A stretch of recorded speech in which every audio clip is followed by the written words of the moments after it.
నవమాసాలు కనిపించిన తల్లి కాటికి కాలు చాపిన రోజుల్లో కన్న కొడుకు కాఠిన్యానికి పండుటాకు విలువెలలాడుతోంది. పిడికెడు మెతుకు గ్లాసుడు మంచినీళ్లు ఇవ్వాల్సిన కొడుకులు దుర్మార్గంగా వ్యవహరించారు.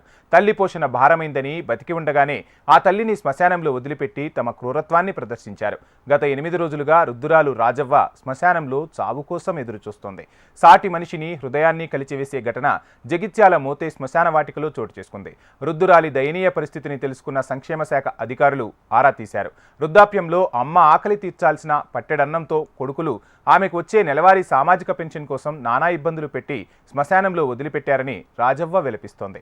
ప్రాణంతోనే కన్నతల్లిని శ్మశానంలో వదిలిపెట్టిన కొడుకులపై చర్యలు తీసుకోవాలని సర్వత్రా డిమాండ్లు వినిపిస్తున్నాయి.